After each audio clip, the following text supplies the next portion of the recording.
Hi friends, welcome back to the Avocado Toast Budget. If you're new here, my name is Lexa, and today we are finally doing another YNAB budget for me. I believe this is the fourth or the fifth one. I know that these are like one of your guys' favorites, and I'm so sorry that it has taken me a really long time to get to another one. They take a lot of planning on like the back end, but I know that they're really helpful, and I am really excited to get down and do this. They're always like some of my favorite ones to film and talk with you guys about. If you haven't seen any of them before, I will link the playlist up here. Basically, all I do is I take one of your real life expenses and incomes and life situations, and I make a budget out of that. My goal is to find as many different people as I can with different walks of life, income, debts, goals, all of that, so that hopefully, even if this isn't your exact budget, you can get some ideas of like how to tackle your finances and find some similarities in these videos to your situations. I do all of this inside of YNAB. It stands for You Need a Budget. It is my favorite zero-based budgeting software. I have been using it since like way back when I first started budgeting, and I absolutely love it. So if you're curious about like how to conceptualize making a budget from start to finish, or you have been trying to figure out how to use YNAB, but like some things are kind of confusing you about how to set it up, this video will answer all of that for you. And this is a special one because it is about Sarah, who is a college student. I know a ton of you have been asking me about tips for navigating money and budgeting and investing whenever you are in college,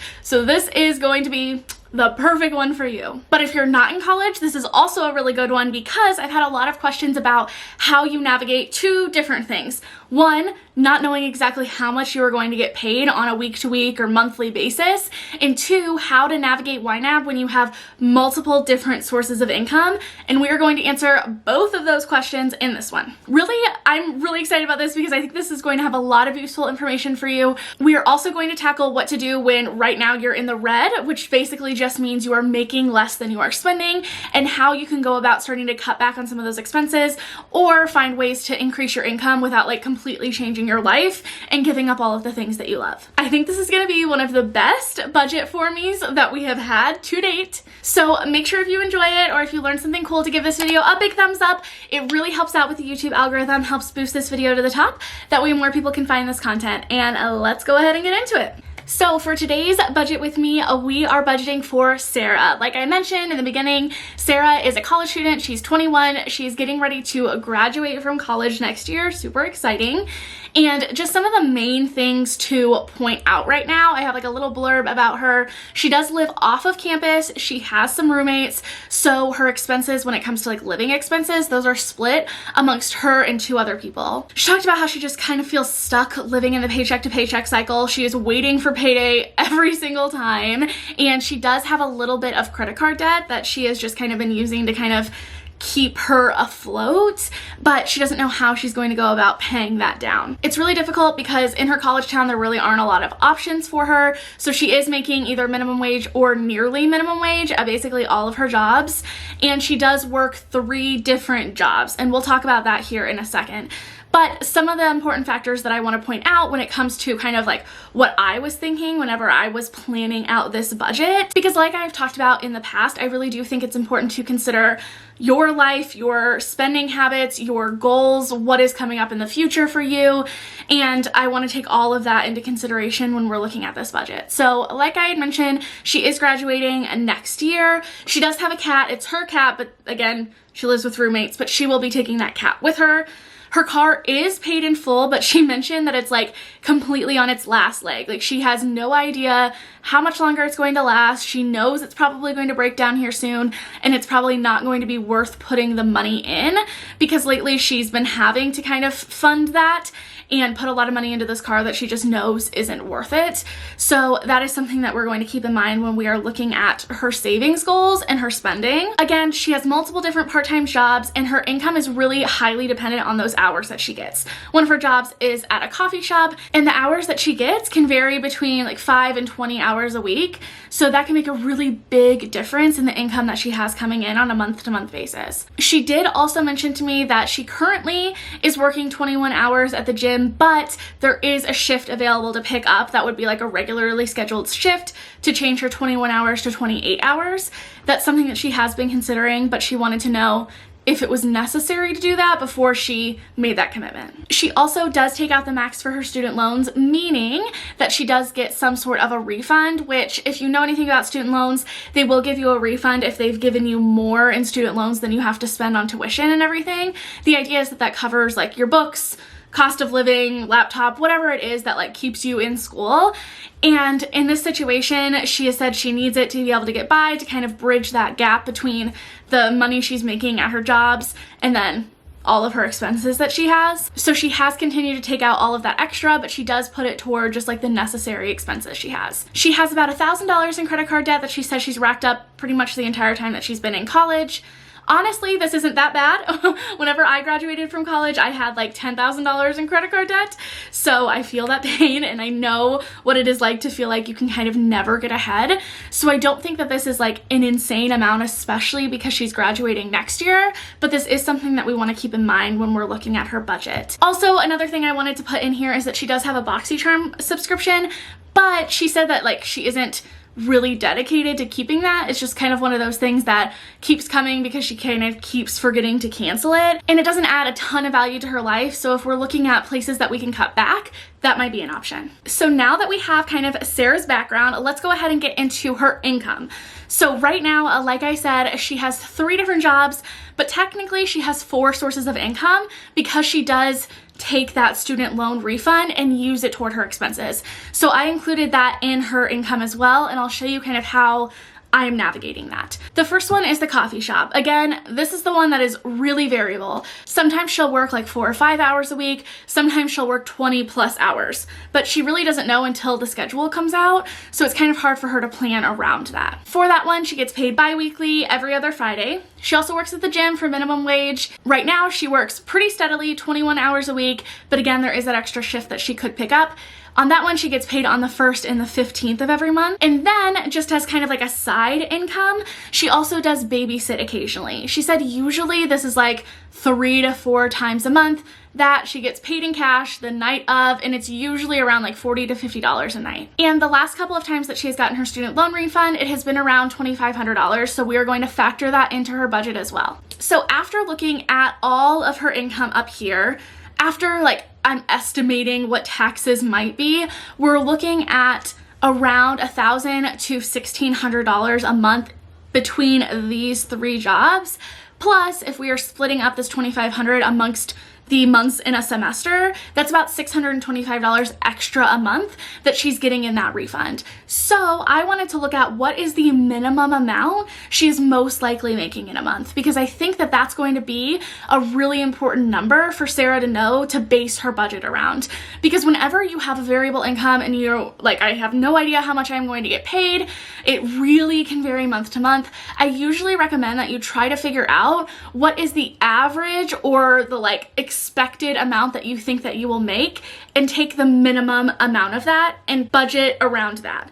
Anything extra is extra, and it can be thrown at either extra spending goals or savings goals or debt payoff, whatever it is that you want to do. But I would not recommend counting on like the middle that you might make or counting on the most that you might make, because there are going to be months that, again, you're just not making that, and then that's when you kind of start to fall behind. You feel stuck in that paycheck to paycheck cycle, and oftentimes that is when people start putting some money on their credit card. So in this case, as it stands right now, Sarah is making probably a minimum of around $1,600. $1,625, and that's after factoring in the average of what that student loan payment would be. We're gonna come back to that income after we tackle the rest of what her expenses look like right now, because this is a budget that we found out that once we were looking at her income versus her expenses, the reason that she's probably slowly kind of finding herself getting into credit card debt and staying in that paycheck to paycheck cycle is because she's living slightly in the red, which puts her in a situation that obviously she doesn't want to be in. So we are going to change things up a little bit, but I think it's important to look at where she stands right now. That way we can decide where we want to kind of change up her budget to make it actually work for her. Typically, whenever I do these budgets, I ask people to split their expenses into 2 different things. Fixed expenses, those are the things that you can pretty much count on them coming out at the same time every month and probably for pretty much the same amount. So in Sarah's case, again, she does have 2 other roommates that she splits a lot of these expenses with, but this is her portion of those expenses. She pays $350 in rent, $100 in utilities, $35 for insurance, and then the rest of these are just her expenses. So car insurance is $175. Again, her car is paid off, but it's on its last leg. BoxyCharm is $25 a month. Her phone bill is $60, and then she also has that minimum credit card payment of $35. Her variable expenses, these are the things that month to month they can change. You really don't know how much you're going to be spending on them, but you can kind of get like a rough estimate. She usually spends about $120 in gas a month, $300 in groceries, $100 on just like random school stuff, whether that's supplies or if she needs something for her class, whatever that is.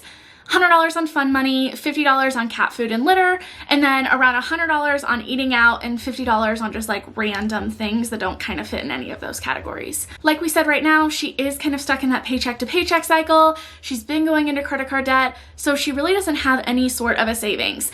Every time that she gets paid, she is like down to her last few dollars in her checking account, and she says that she really never reliably keeps anything in a savings account, which no judgment. I have definitely spent most of my life there, and I definitely spent all of my college life in that situation, but I wanted to be able to point out kind of what we thought were some important savings goals for her to have that she's not contributing to yet. So in this case, saving is just like the general category. We have a new car because, like we talked about, her car is on its last leg, so that's going to be something important. An emergency fund, especially because she's graduating next year. Sometimes that like few months after graduation are really awkward. You graduate, you think that you're gonna find a job. If you don't already have a job lined up, it can be really hard to come to terms with like being a full adult and trying to navigate life outside of college. So I want to make sure that she has some sort of a buffer there to help her make that transition.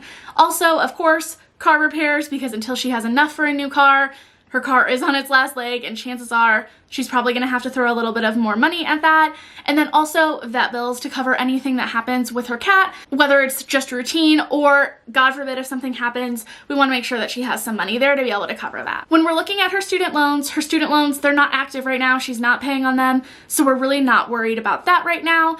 Whenever she graduates and after that 6 months that you get to kind of like figure that situation out, she would definitely want to kind of change her budget depending on what job she has at that time and then what her student loan payments are. As for her credit card debt, she does have $1,000 on that Discover card, and it does have a pretty high interest rate of 19%. So once we factor in her total average spending, she is looking at spending about $1,600 a month. Now, if you remember, if we are looking at her income range, her minimum is that $1,625, and that's including the student loan payment. So that puts her like almost in the red with like really no wiggle room. And what I have found is that most of the time before we start to budget, we kind of underestimate these variable expenses and what we're spending on them. So my guess would be probably in places like fun money, that miscellaneous category, groceries. There's a chance that Sarah might be spending more than she thinks that she is,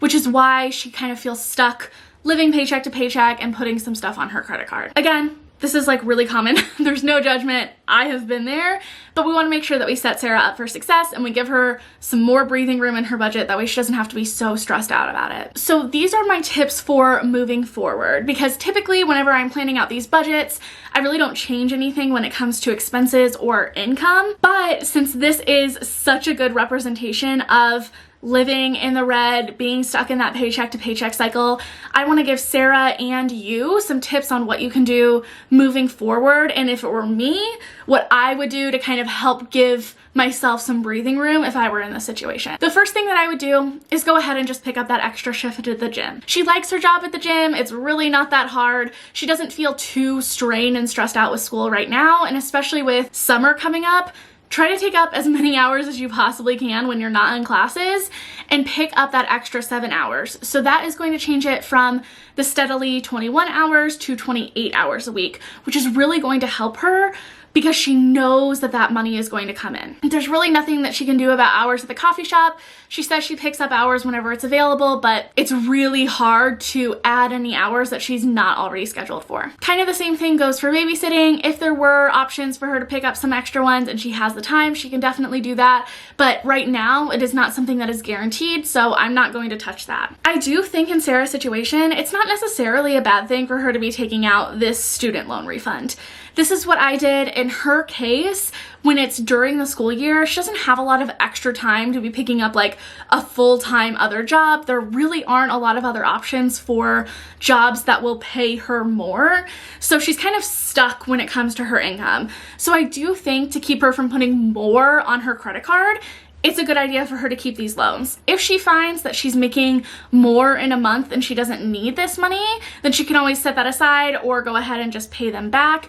But I would rather her just take the refund for a low interest student loan that's not racking up any interest right now than putting this $2,500 on a credit card because she's used to having that money and now she doesn't and she's living too tight. So in my eyes, I think that that's like not the worst use of a student loan refund, so I'm going to keep this inside of her budget. This turns her typical income range to $1,200 to $1,900, not including those student loan payments. And then, of course, if we're splitting up that $2,500 across a semester, it ends up being about $625 a month. This gives her a little bit more wiggle room because this puts her at $1,845 for a minimum per month that she is most likely going to make. And really, this is mainly just from picking up that extra shift at the gym. And I think that this extra $200 a month is going to end up being like invaluable to her, especially with some of the really important savings goals that she has. So when it comes to fixed expenses, there's not a ton of wiggle room, but like we had talked about, she said that like this BoxyCharm subscription isn't something that she really cares about that much. She just keeps forgetting to cancel it. So I would say go ahead, go in, cancel it right now, do whatever you have to do to find out your login information and take that credit card off. Make sure that you've like hit that cancel button as many times as it lets you and get rid of that unnecessary $25 expense because you could be spending that $25 on something that actually brings value to your life. I also went ahead and tried to find some ways that she could possibly cut back on her variable expenses. Of course, I'm not Sarah. Some of this might need to be moved around. Some of this might not be realistic. She might find other ways to cut back. But in total, we cut back by, I believe it was $100. Yes. So she was spending about $820 on variable expenses. I found a way to cut back $100. So I took $50 from groceries and then $25 from fun money and eating out. Now, with this new budget, her total expenses equal $1,475, which means that instead of basically having nothing left after her expenses and her minimum income, she now has $370. And this is the minimum amount left that she'll have to save every month. That means if we scroll up here and she happens to get 20 hours a week at the coffee shop rather than 5, she might actually have even more than that to spend that month or to put into her savings goals. But again, since her income is variable, I am just counting on the minimum amount that she might be making. And that leaves her with $370 left over to save every month at a minimum. Anything extra, I would just recommend her put toward her biggest savings goals. So again, these are the savings that she has that we're looking at. With this $370, I've allocated $150 toward a new car, $100 toward an emergency fund, $100 towards car repairs, and $20 toward vet bills. That's the $370, and I put a little asterisk here saying any extra income that she gets, I would recommend either putting toward a new car or putting toward that emergency fund. Because again, we had talked about how her car isn't really worth putting any extra money into.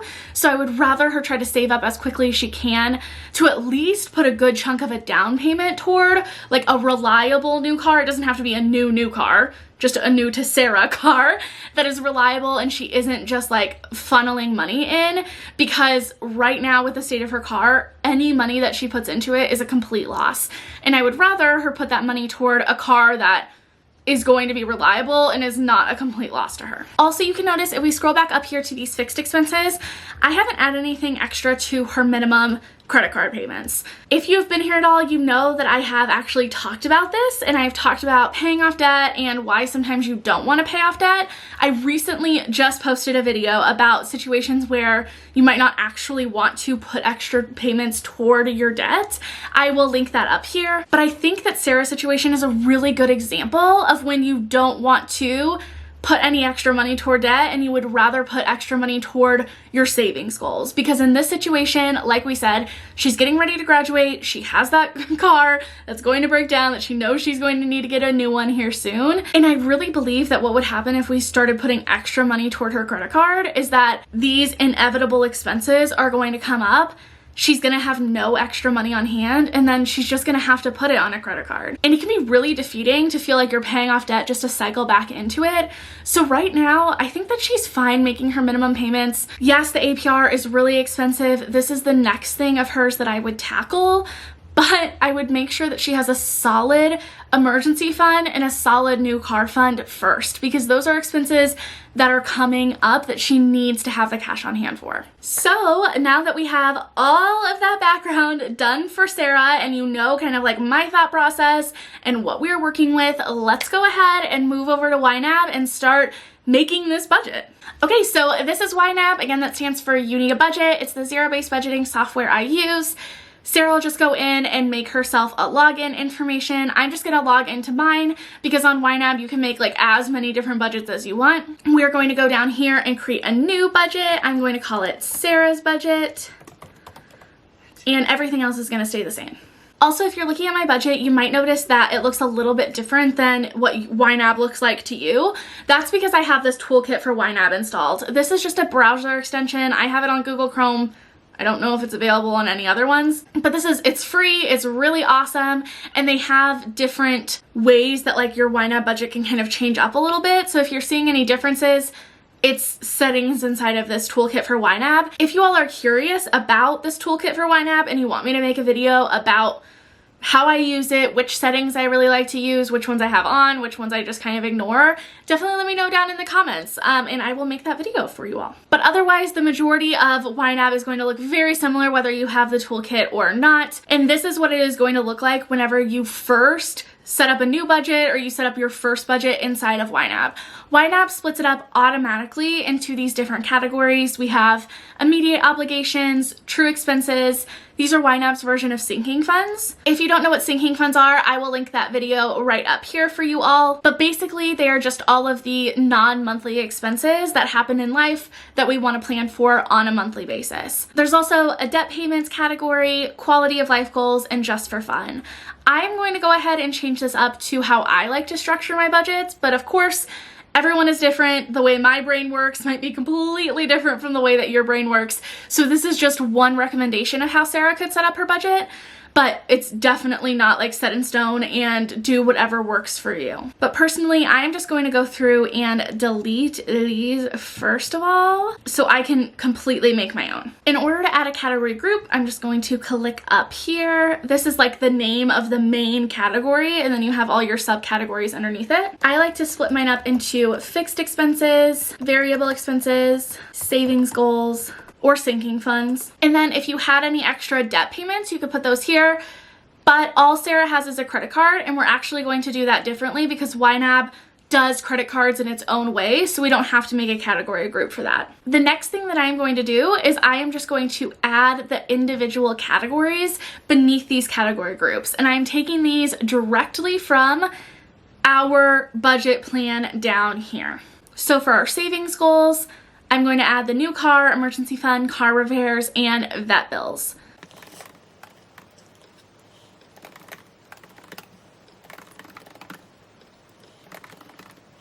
Okay, so those are all of our savings goals. Now I'm going to go ahead and add Sarah's variable expenses.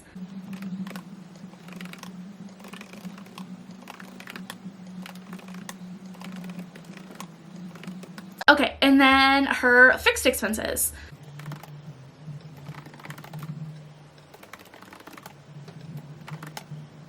And again, we are going to tackle credit cards differently. So I'm not going to put her credit card payment under these fixed expenses. I'll show you what I'm going to do here in a second. So other than her credit cards, this is Sarah's basic budget that we have right here. Before we get started adding goals and setting up the rest of this budget, I want to add in her credit cards and her bank accounts. So all of these are going to be an unlinked account because I am not Sarah. Sarah, though, can go in and add a linked account and just connect one of her either credit cards or her bank accounts, and YNAB will automatically track everything for her. But again, since I'm not Sarah, I'm going to go the unlinked route. I actually did this with my budget for the first year that I used YNAB. I didn't have anything linked. I manually inputted everything. The reason that I really liked that, especially as a beginner, is because it made me be very aware of my spending. I got into a habit where every single time that I spent money, I hopped on the YNAB app and I tracked it and I put it inside of my budget. That way everything was really up to date. I had to sit down once a week and quickly reconcile everything, make sure that what YNAB says was in my bank accounts was actually what was in my bank accounts. And it just really made me very aware of my money. And I think that it honestly was a huge contributing factor in me being able to save so much with YNAB. So if you are kind of going back and forth between whether you should do a linked or an unlinked account, I really recommend, if you're a beginner and you're ready to truly start to do a zero-based budget and you're dedicated, start off with an unlinked account, because I find that a lot of times if you start with linking your accounts, you can find yourself falling back on that. And rather than actually being really in tune with your budget, you just kind of let your budget go with the flow for you, and you don't find yourself really assessing how you are spending money and whether your spending is a reflection of what you really value. So anyway, that's just my 2 cents about linking and unlinking. But of course, you know you better than I know you, so do whatever works. Now that we're done with that side note rant about linking accounts, this is an unlinked account because I'm not Sarah. The first one we are going to put in is actually going to be her credit card. In this case, she has a Discover, so I'm just going to name it Discover. And the last time that I talked to Sarah, she had about $1,000 in there. So that's what I'm going to estimate. Although she would want to go ahead and look at her credit card statement and see what she has on there right now. Whenever you put a credit card into YNAB, YNAB gives you 2 different options. Technically 3 because you can skip this. You can either create a goal to pay it off over time, or you can budget for your entire balance. Basically, this is just either paying it off in a certain amount of months or putting a certain amount of money per month toward your credit card debt. That is what this goal would be. Budgeting for your entire balance would mean that you already have the cash on hand to cover what is on your credit card. How YNAB does credit cards and how YNAB does goals are the 2 secret sauces of YNAB. They're really what makes it so amazing in my opinion. The only reason I feel confident continually spending money on my credit card, I really only spend money on a credit card unless it's something that can't go on a credit card, is because of how YNAB manages spending on your credit card, because you know at all points in time whether you have the money on hand to pay off that credit card. And I found that that's what was really hard for me, is that I would just kind of get into this habit of putting money on a card, assuming that I would have the money to pay back, but I would forget about all of these other expenses that I had coming up. So by the time that those expenses came out and my credit card payment was due, I found myself falling short. And with YNAB, if you are falling short, it lets you know. So I really like that. So if you are someone who is already ahead on your credit card and you know that you have money in your bank account to fully cover it, you can click budget for my entire balance. Although we know that that's not the case with Sarah right now. So we have 2 different options. We can either skip this for now, or we can create a goal. Generally in my YNAB budget with me's, I believe that I hit skip this for now and then I show you a different way that I go about this. But for right now, I actually want to create a goal to pay off this balance over time, because we know right now this isn't one of Sarah's main goals, since we do have those other really important savings goals that we want to focus on. So we know exactly how much she's going to put toward these credit cards every month, and I want to break down for you what that's going to look like. We're going to hit a create a goal to pay it off. Again, you have these 2 options. You can either pay off your balance by a specific date, or you can pay a specific amount every month until your balance is paid off. I'm going to put that $35 as the goal in here. I really like YNAB because it'll show you how long it will take you to pay off your balance if you are only putting that certain amount toward your credit card. But I want you to keep in mind that this, it will take 29 months to pay off your balance. This doesn't include the interest that your credit card is earning, because we haven't given YNAB the information it would need to know how much we're paying in interest a month. That's because YNAB tackles interest rates on credit cards differently. We're not going to worry about that for this budget since we are only making those minimum monthly payments. However, I have tackled that in past videos that I've done for the YNAB budget for me. So if you want to see that, I will put a video that has that example up here. So this is what that's going to look like right here. We have $1,000 on her Discover card. It also pops up in her budget under credit card payments, and I'm going to move this up because I prefer to have credit cards at the top of the YNAB budget. That's just me. I think it's easier to navigate when your credit cards are up at the top. That way you don't forget about them, but again, completely up to you. And this little yellow, it's the first time we have a yellow, and that is because this category has a goal. Again, YNAB knows every month Sarah has a goal that she needs to put $35 to meet that minimum payment toward her Discover card, so that is going to be taken into account here. Now, like I was saying, YNAB has two really awesome features. One are credit cards, which we have covered. The other are goals. The other is goals. The other one is goals. I don't know if that's right. Okay, the other one is how YNAB handles your goals. So let's go ahead and I will show you how we do that, and then we'll jump back over to adding in her accounts. Whenever you click on individual categories, which again, these big ones up here, these are category groups. These are categories, basically just your different expenses or savings goals. Whenever you click on these and you highlight it, if you come over here under goal, you can see it says create vet bills goal. So this is what we're going to do. This is why we went through this whole process of figuring out what Sarah's typical income looks like, what her minimum income looks like, and what her expenses are, because we want to be able to put goals inside of YNAB, because that is going to make budgeting whenever she gets a paycheck so much easier. She's basically not going to have to think about it, which I think is awesome. I really, really like that with YNAB, you kind of put the time in at the beginning to set up your budget in a way that it's going to work for future you, so you don't have to spend really much time at all budgeting on like a weekly or bi-weekly basis, depending on how often you get paid. And since Sarah gets paid like basically almost every week between her multiple different jobs, we don't want her spending shit tons of time trying to budget those paychecks. So I would rather take the time now, set it up in a way that is going to serve her in the future. So again, since I went on that rant, if you forgot, we are under our vet bill savings goal, and I know that we have a savings goal for Sarah that every month she is going to put $20 toward that bill. That doesn't mean that she can only put $20. That doesn't mean that if she gets extra money and she decides, hey, I want to throw an extra $10 in vet bills or whatever, that she can't. It just means we have a minimum goal that Sarah will put $20 into that category. So since we know that, since we've already done all of the math and set Sarah up for success on the back end planning of our budget, it'll be really easy to put these numbers into YNAB. I have hit create a new goal. I know the amount is $20.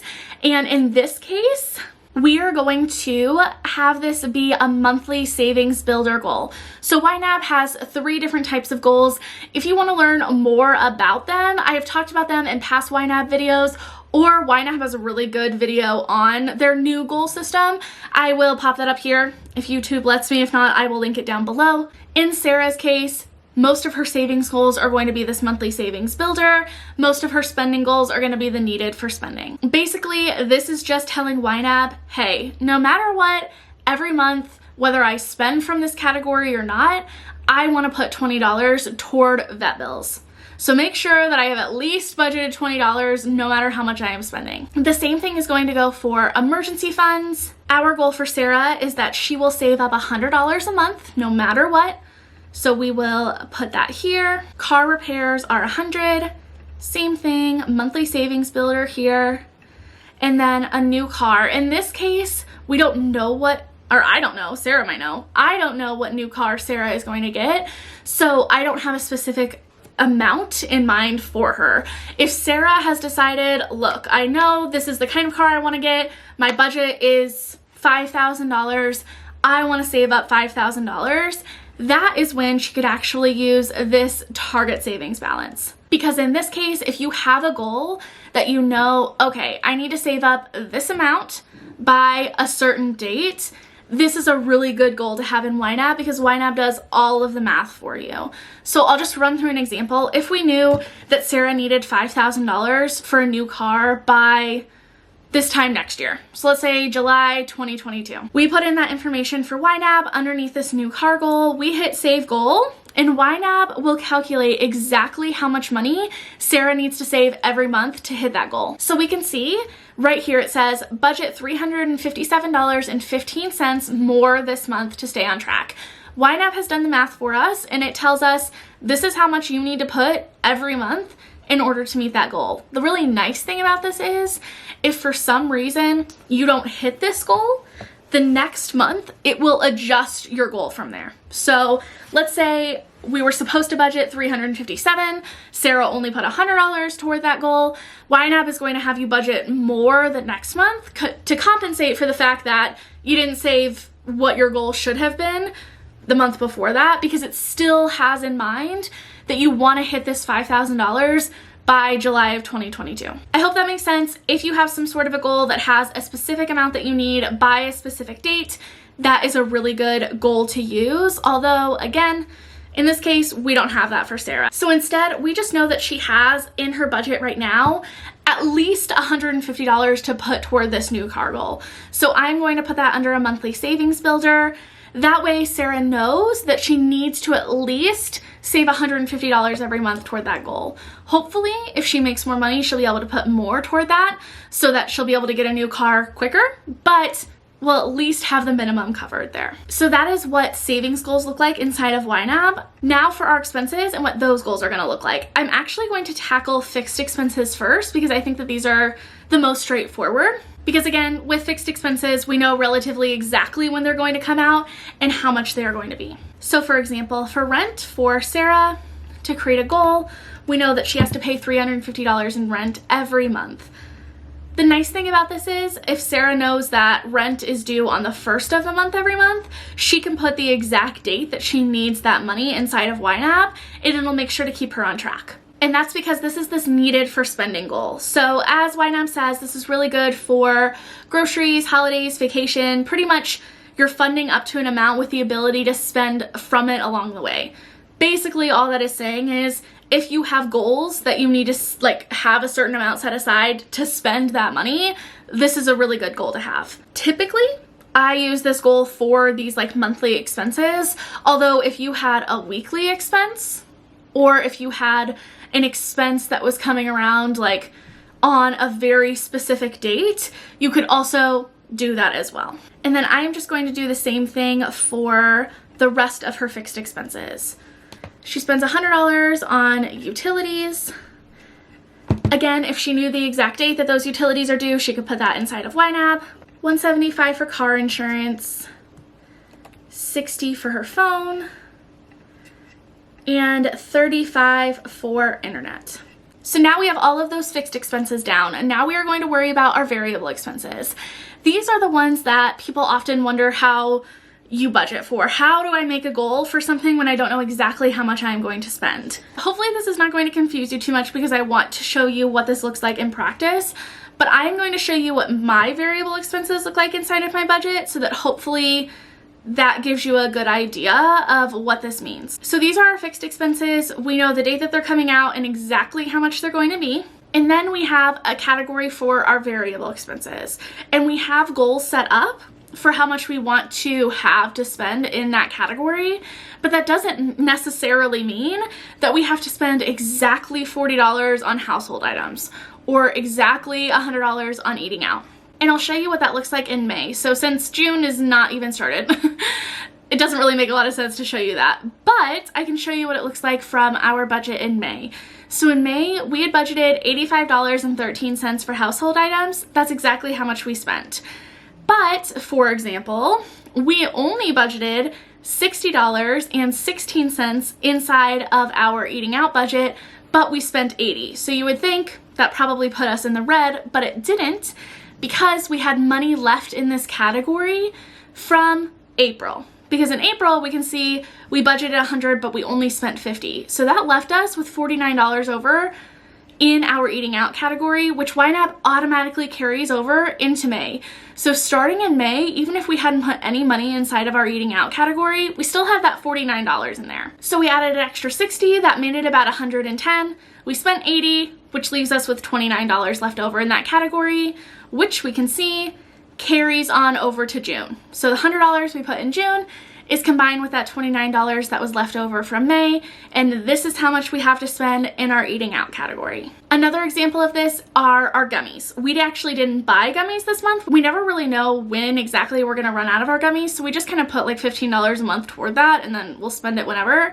So you can see we actually have $63 in this because in months past, we have just kind of been adding up inside of that category. And YNAB remembers that and carries it through until we finally spend that $63. So even though we have these exact spending goals in here, it doesn't mean that we have to spend exactly that or YNAB is going to be confused. It is very smart. It knows what to do if you overspend or if you underspend. I hope that makes sense. I hope that didn't confuse you and it gave you a good idea of how in practice these variable expenses are going to work for Sarah. So we have set up our averages, what we think Sarah will shoot to spend around in these categories, recognizing that life is life and there are going to be times when she spends less or more than that, but YNAB will help you handle those situations. For now, all we have to do is set up those rough estimate goals. And we're going to do it the exact same way that I set up the fixed expenses. So $120 needed by the end of the month for spending. Groceries are $250, school stuff is $100, fun money is $75, so is eating out, cat food and litter is $50, miscellaneous is also $50. So now all of Sarah's categories have a goal in them. The reason that this is so awesome is because now whenever we highlight all of these goals and come over here to this underfunded button, YNAB is going to show us exactly how much money Sarah needs in order to make sure that everything is funded. So just like we had predicted, that $1,845 is the exact same number that we have here in her minimum income. So we know no matter what, even with all of her savings goals, even with her Discover card and her spending, if she finds a way to stick to this budget, even if it means moving some things around, if she happens to spend more on eating out, she can take some of that from fun money or vice versa. As long as she is sticking to this rough budget, even if she only makes the minimum amount that she might make in a month, she is still going to be able to stay on track with this. And as her savings goals start to build up, it's going to help her break out of that paycheck to paycheck cycle. That is why I am a huge advocate of having some sort of a goal on every single category that you have inside of YNAB. Because now I'm going to show you what it is going to look like whenever Sarah gets paid, to show you how easy it's going to be for her to be able to navigate budgeting now that we have done the grunt work at the beginning. Now, currently Sarah has two different accounts, a checking account and then it's attached to a savings account. It's just a typical savings account, but again, she says that she really doesn't keep a lot of money in there. And it seems to feel like every time she does put money in there, she ends up taking it back out. So actually what I would go ahead and recommend to Sarah, keep the checking account because all of her direct deposits are set up in that. We are going to assume that Sarah has no money inside of this account right now. Because like I mentioned, Sarah has found herself living paycheck to paycheck, meaning by the time that she gets paid again, usually she doesn't really have much to work with inside of her account. Obviously, depending on when she is setting this up, when she's watching this, she would want to look inside of her checking account and see how much she actually has in there to make sure that this is accurate. But we're just going to go ahead and err on the side of caution and say she has nada in there until she gets paid. We're going to go ahead and add another account. Here is what I would recommend Sarah do. I wouldn't keep any money inside of that savings account that is attached to her checking account. Instead, if I were Sarah, would open up a high yield savings account. I have a video, I will link it up here, of the best online savings accounts. They are all high yield savings accounts, and all of them have no minimums and no fees. This is going to work for Sarah in two different ways. One, she's making more money since it is a high yield savings account.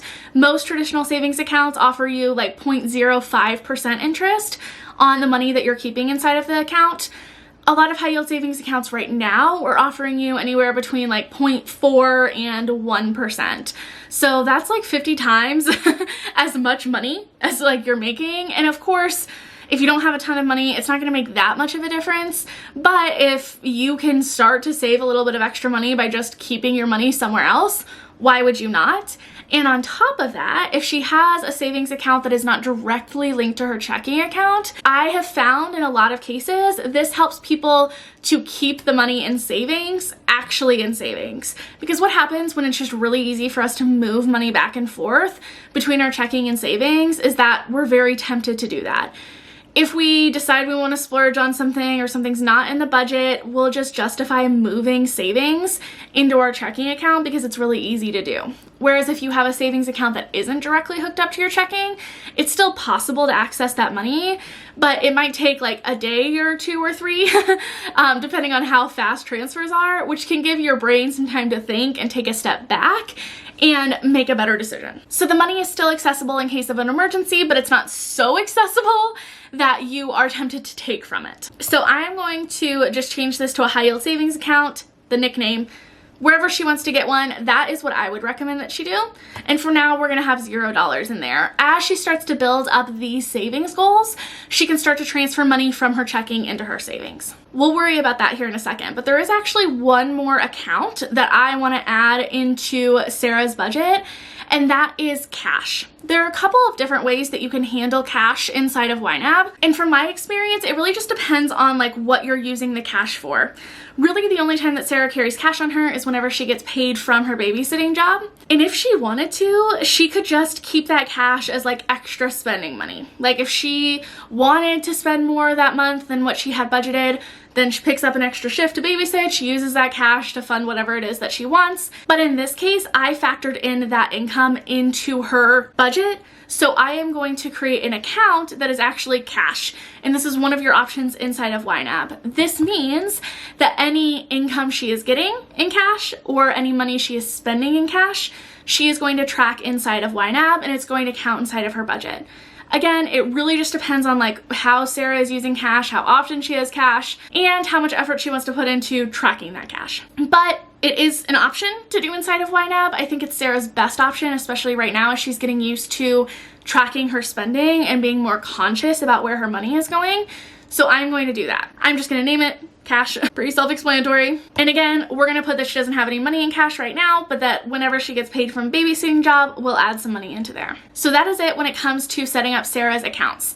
We have her credit card right here, checking, savings, and cash. So now that we have Sarah's budget all set up, let's go ahead and I will just show you some examples of what it's going to look like whenever she gets paid. So technically when I'm filming this, today is the 3rd.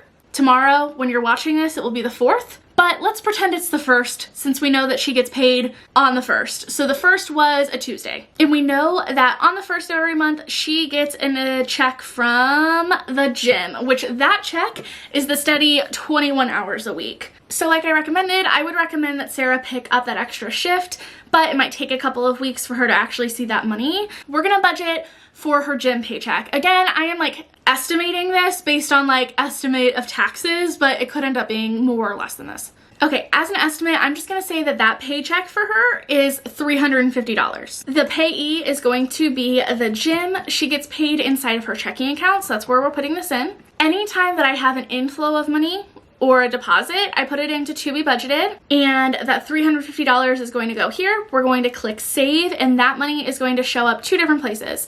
1 inside of her checking account, and 2 here at the top of our budget. So now that this money is up here, we have to give this money a job. Personally, I have very much had my fair share of credit card debt.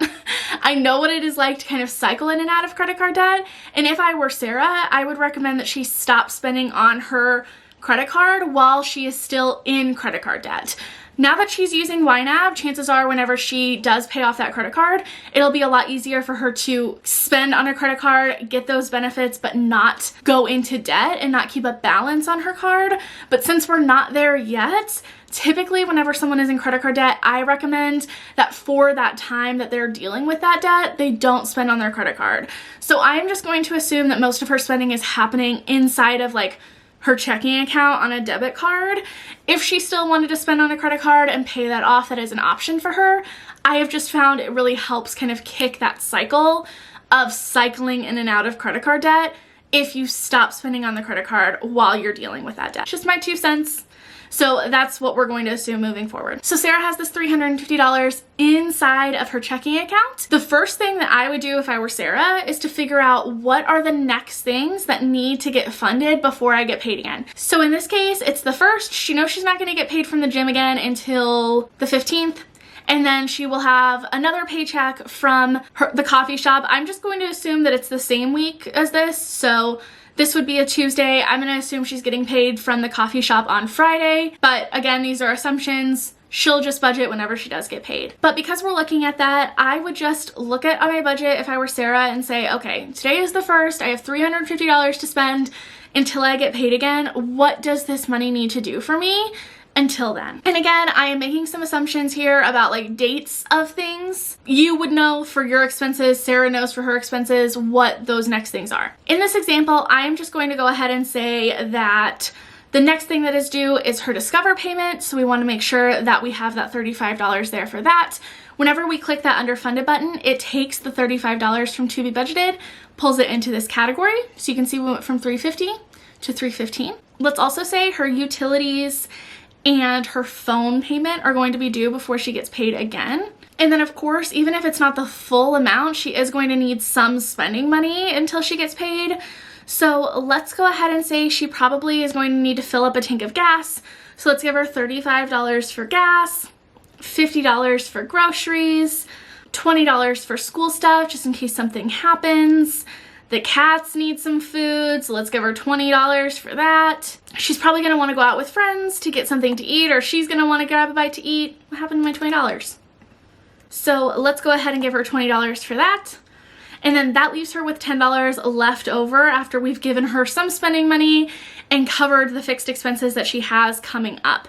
So what I am doing here is I'm kind of combining both the zero-based budget and then also the priority-based budget. So again, if you have any questions about those two methods and you're wondering like where my ideas and like my thought process is coming from, I will link both of those videos that I have up here explaining those two different methods.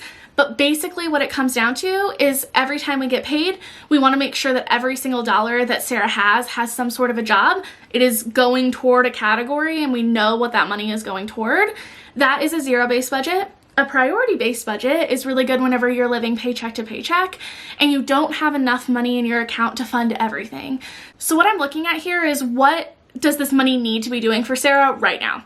That is the priority-based budget. What is her top priority for this money? In my opinion, that would be her credit card payment that's due, because we don't want to miss that. These fixed expenses that are due, because we don't want to miss that and piss off the roommates. And then, of course, she's allowed to live her life and things are going to happen. She needs to be able to get back and forth to school and to work. She needs to be able to eat. She's in college. She needs to be able to go out to eat every once in a while. And then also her cats are going to need food. So that's why I've put a little bit of money toward those categories. And then this $10 here, I'm just gonna put toward miscellaneous because chances are, as Sarah gets used to budgeting, she's going to overspend in categories. And that's usually what I kind of use this miscellaneous category for, is that like buffer. So you know that life is not perfect. You are probably going to overspend, and having this category allows you to have a chunk of money to move around to cover some of that overspending. It takes the pressure off of you, and it just takes like the stress out of trying to figure out where that money is going to come from. Okay, I apologize if the angle suddenly looks different. My camera died. So the nice thing is, even though technically we haven't met our full goal for any of our variable expenses, YNAB still keeps track. So you can see these little pies right here. This is a visual way for Sarah to know how much she has funded in these categories. So I would say for most of these, she's pretty on track, considering it's the 1st of the month. This is her first paycheck. She has her fixed expenses covered and her credit card payment, plus a little bit of money in these different categories. She's sitting in a decent spot. Now what is going to happen is that Sarah is going to track her expenses until she gets paid again. So two parts of a zero-based budget are tracking your income, making sure you know exactly what your money is doing for you, coming up with a plan for that money. And then also you need to track your expenses because you need to know whether your money is actually going toward those things or not. So an example of this could be her credit card payment. It's the 1st of the month. Let's say her credit card payment is due. We're going to come over here to her Discover card and hit record payment. Now, since we have a goal for that $35 payment, YNAB knows that that's how much we have planned to put toward her credit card. I am going to take that money from checking, because that's where my guess would be that money is coming from. Click save, and then YNAB will automatically do a few things. It recognizes that that $35 went from checking into her Discover card. This doesn't actually move her money. This is just a representation. So she still would like need to actually make that payment, but now we want to record that payment inside of our budget, inside of YNAB. So that is recorded here. It's the only thing she spent money on so far. So we can see the only transactions that have happened in her bank account are her payment from the gym and that payment to Discover. So like I was saying, as Sarah goes throughout like the week before she gets paid again, she will want to sit there and make sure that she tracks all of her expenses. Personally, I just track my expenses on the YNAB app. It is so much easier. You just pull out your phone really quickly, type it in. If you're at certain locations, YNAB also will use geolocation to remember like common themes about like that place. So like if you always go to McDonald's and get nice coffee, they'll remember where you're at and they'll remember like what card you usually pay and how much it usually is, and they'll autofill all of that for you. So it literally takes like 2 seconds. So I use the app to track. I use the desktop version of YNAB to like actually do the budgeting part of it. But for the time's sake and just trying to give you some examples of like what it looks like to set up your budget, we already did one paycheck. I want to go back and do one more. So let's say it is now, we budgeted the paycheck from the 1st, which was a Tuesday. Let's say it's now the 4th, which is a Friday, and she got paid from the coffee shop. And let's say in this case scenario, she had worked like a medium amount of hours, and from the coffee shop, she got $120 from her paycheck. We have already funded our Discover. Even though it's only the 4th of the month, rent is a big expense for Sarah. It's like one of her most expensive expenses. And let's go ahead and say her car insurance and internet bill aren't due until the end of the month.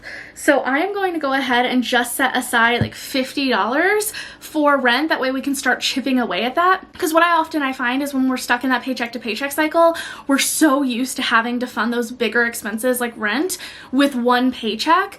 And then that really puts us behind because that's eating up either like all or half or most of our paycheck, and it can feel like we're never getting ahead. So I think even if it's just a little bit at a time, putting some money every paycheck toward those bigger expenses can really help you break out of that cycle. It's only been a couple of days, so we'll give her like $10 in fun money, some more money toward eating out. Her cats are good. She just got gas, so she's good on that end. Maybe she'll need like $30 more in groceries. And then with this extra $60, she can decide what is most important to her. This is part of that like priority-based budget. So she knows that she's going to get another paycheck before, another couple of paychecks before her internet and her car insurance bill, but her car insurance is kind of expensive, so maybe she wants to break that up a little bit and put $30 toward her car insurance and then start working on some of those savings goals to help her to break out of that paycheck to paycheck cycle. So let's say she wants to go ahead and put $20 toward a new car and $10 toward her emergency fund. Now what we can see is it's the 4th of the month. She has 2 out of her 4 main paychecks she'll get this month. And then on top of that, she'll also have her money from her student loan refund to budget whenever she does get that. And then she will also have any money she gets from babysitting. Since it is June, this could also be a really good time for Sarah to start picking up some extra shifts wherever possible, even if that's like some extra babysitting, whatever that is, to help supplement her income until she is back in school and she doesn't have as much time, but she is getting that student loan refund. So that is it for Sarah's budget. I hope that you really enjoyed this and you learned something cool. If you did, please remember to give this video a big thumbs up. It really helps out the YouTube algorithm, helps boost this video to the top. That way more people can find this content. Also, if you want to learn more about saving, investing, paying off debt, and how to finally feel more confident with your money, make sure that you hit that subscribe button down below and also push that bell notification. That way you never miss an upload. And I will see you all next time. Bye.